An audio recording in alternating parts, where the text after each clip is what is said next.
ચાલો મિત્રો, સ્વાગત છે તમારું અમારી કિયા કિચન રેસીપીમાં। તો ચાલો આજે આપણે બનાવશું વાસેટીની ભાજી।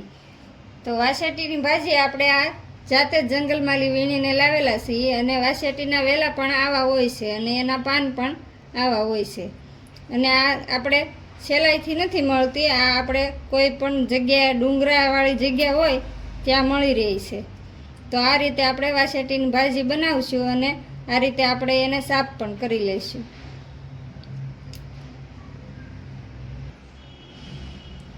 તો વાસેટીની ભાજી બનાવવા માટે અહીંયા આપણે બધા મસાલા તૈયાર કરી લીધા છે।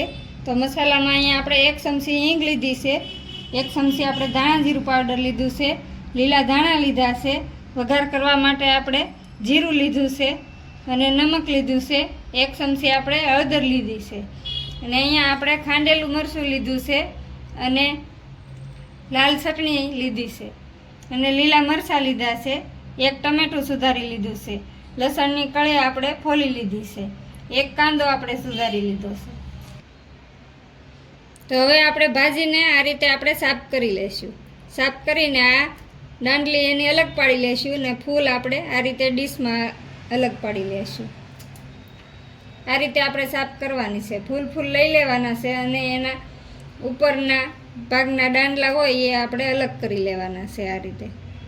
તો આ રીતે આપણે સાફ કરી લઈશું।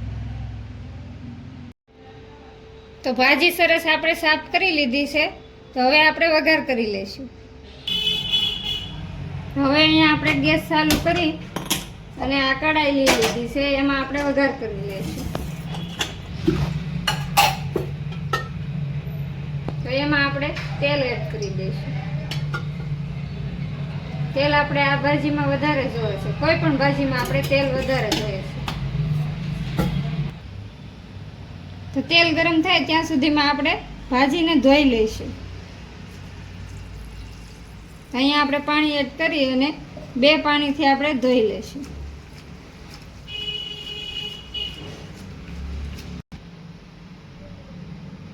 તો ભાજી આપણે 2 પાણીથી ધોઈ લીધી છે। હવે આપણે એક ડીશમાં કાઢી લઈશું।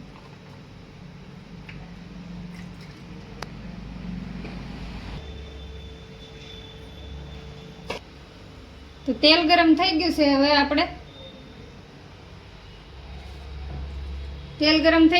આપણે જીરું એડ કરી દઈશું અને થોડી હિંગ એડ કરી દઈશું અને લસણની કળી એડ કરી દઈશું।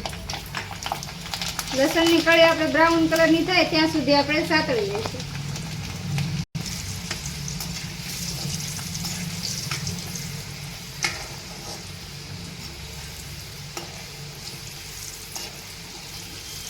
લસણની કળી સરસ ફ્રાય થઈ ગઈ છે। હવે આપણે મરચાં એડ કરી દઈશું।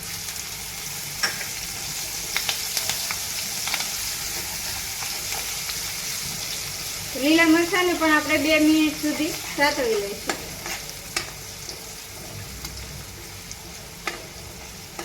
લીલા મરચાં પણ આપણા સરસ ફ્રાય થઈ ગયા છે।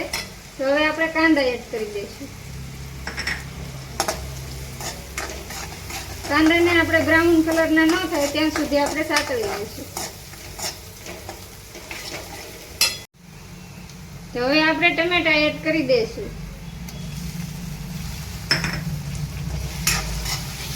મરચાં સરસ આપણા સતળાઈ ગયા છે, ટમેટા પણ એડ કરી દીધા છે। તો હવે આપણે થોડું નમક એડ કરી દઈશું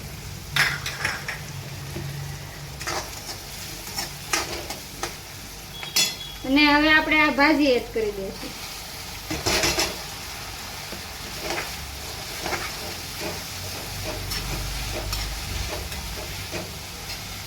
અને હવે આપણે મસાલા પણ એડ કરી દઈશું। તો ધાણા જીરું પાવડર એડ કરી દઈશું, હળદર એડ કરી દઈશું અને લાલ મરચું પાવડર। તો આ બધા મસાલાને આપણે આ રીતે મિક્સ કરી લઈશું। મિક્સ કરીને થોડી વાર આપણે પાકવા દઈશું।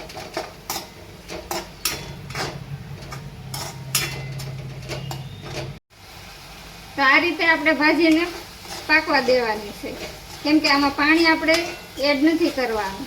પાણી એડ કરવાથી સ્વાદ સરસ નહીં આવે। આપણે નકરા તેલમાં પાકવા દેશું એટલે એનો સ્વાદ પણ સરસ આવશે.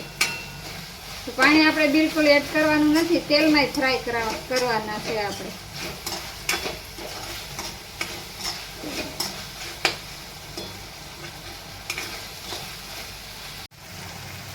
તો ભાજી સરસ આપણી બનીને તૈયાર થઈ ગઈ છે અને તેલ પણ સરસ છૂટું પડવા લાગ્યું છે. તો હવે આપણે ગેસ બંધ કરી અને નીચે ઉતારી લઈશું. તો આ ભાજીને બનતા વાર નથી લાગતી.